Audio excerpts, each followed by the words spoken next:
Assalamualaikum warahmatullahi wabarakatuh. Perkenalkan, nama saya Haikal Abnidal dengan NIM 120-1375. Dalam kesempatan ini saya akan sedikit menjelaskan tentang jenis-jenis organisasi dalam proyek atau organisasi proyek. Pengertian organisasi sendiri secara umum didefinisikan organisasi adalah pengaturan kegiatan-kegiatan dari beberapa individu di bawah satu koordinasi yang berfungsi untuk mencapai satu tujuan. Organisasi merupakan tindakan mempersatukan dan mengatur sumber daya perusahaan atau proyek dalam suatu gerakan yang harmonis untuk mencapai tujuan secara efisien dan efektif. Dalam organisasi ditetapkan pedoman dan petunjuk kegiatan, pembagian tugas, komunikasi, jalur pelaporan, dan tanggung jawab setiap individu. Jadi secara garis besar, organisasi adalah tempat atau wadah untuk mengatur kegiatan-kegiatan sesuai dengan sub-sub pokok kerjanya masing-masing agar dalam mencapai suatu tujuan lebih mudah tercapai. Dan ada macam-macam organisasi dalam organisasi proyek. Yang pertama ada organisasi fungsional, di mana organisasi fungsional merupakan organisasi klasik yang setiap staf atau tenaga kerjanya memiliki satu atasan.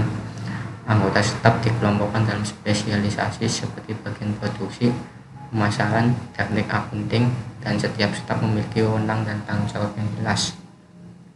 Dalam organisasi fungsional, setiap sub-sub pokok pekerjaan dibagi-bagi menjadi sebuah tim yang sesuai dengan spesialisasi kemampuan dari personilnya.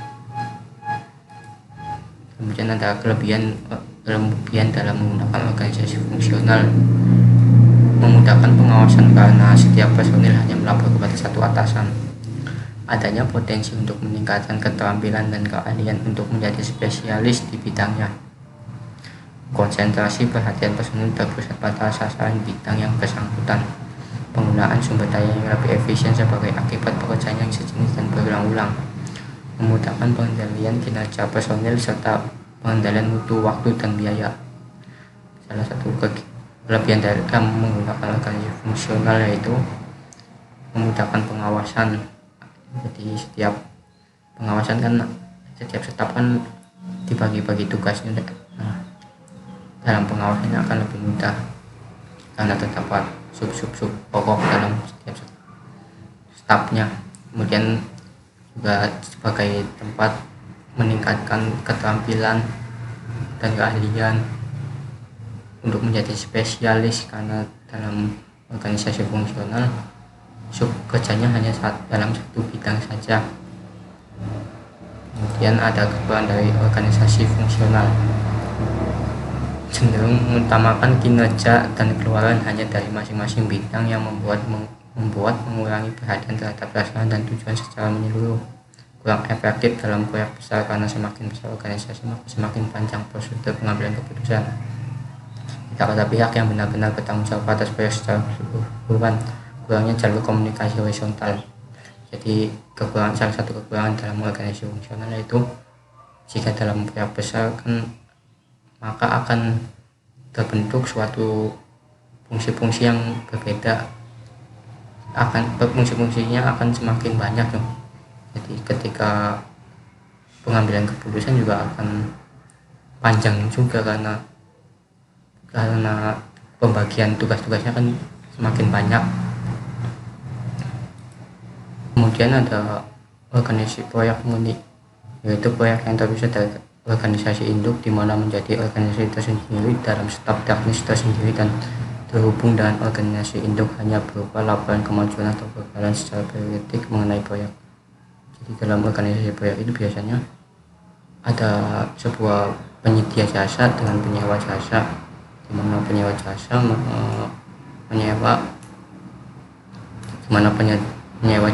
menyewa penyedia jasa untuk melakukan suatu proyek konstruksi dan terikat dengan kontrak ya.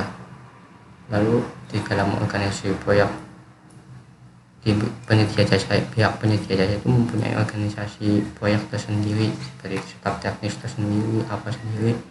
Kemudian di mana mereka langsung membuat laporan saja kepada orang yang menyewa jasa mereka, seperti itu biasanya. Kemudian ada kelebihan dari organisasi proyek MUN itu sendiri, yaitu manajer proyek mempunyai wewenang penuh untuk mengelola proyek. Semua anggota tim proyek bertanggung jawab kepada manajer proyek mengenai komunikasi menjadi pendek, yaitu manajer proyek dengan eksekutif secara langsung. Proyek yang sejenis yang berturut-turut bisa dilakukan oleh tim yang sama. Pembuatan keputusan secara cepat karena kewenangan terpusat. Adanya kesatuan komando karena bertanggung jawab kepada satu atasan. Bentuk organisasi cukup simpel sehingga mudah dilaksanakan.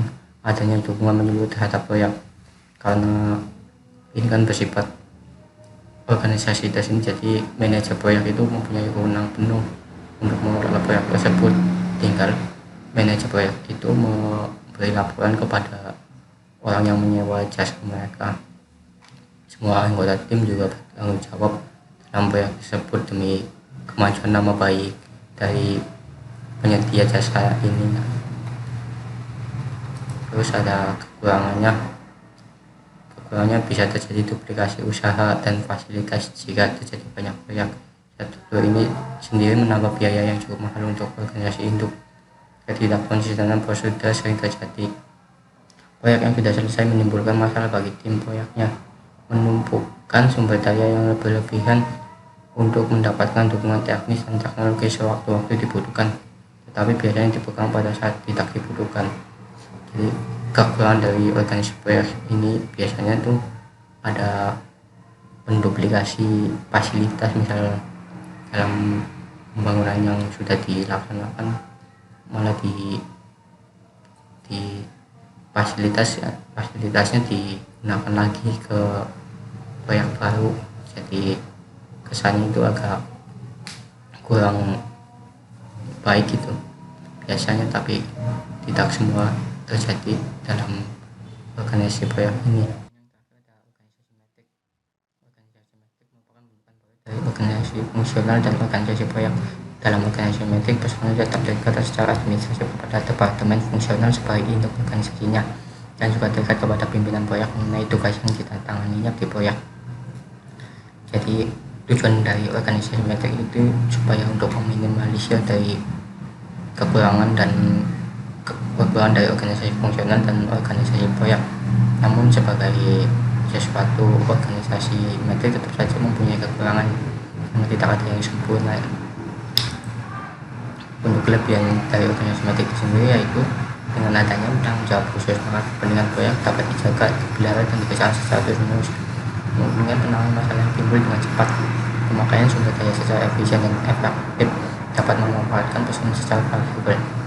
Jadi kelebihan utama dari organisasi metrik yaitu dapat menemukan jika ada masalah dalam suatu proyek akan ditangani secara cepat karena ada penanggung jawab khusus dalam setiap tim-timnya ya. Untuk kekurangannya sendiri ada dapat menimbulkan konflik antara organisasi maupun personil karena organisasinya kompleks. Adanya ketergantungan antara proyek dengan organisasi lain pendukung proyek. Adanya dua jalur pelaporan bagi anggota tim inti proyek. Dalam organisasi metrik terdapat kekuatan yang seimbang antara manajer fungsional dan manajer proyek, sehingga bila terdapat keraguan siapa yang mesti kena beban. Jadi kekurangannya juga karena organisasinya yang kompleks, rentan terhadap konflik antara organisasi maupun personilnya ya. Karena kan dalam organisasi metrik lebih kompleks daripada organisasi proyek-proyek sebelumnya ya. Itu saja mungkin yang bisa saya sebutkan mengenai organisasi dalam proyek serta kelebihan dan kekurangannya. Sekian, mohon maaf bila ada kata yang kurang berkenan. Terima kasih. Wassalamualaikum warahmatullahi wabarakatuh.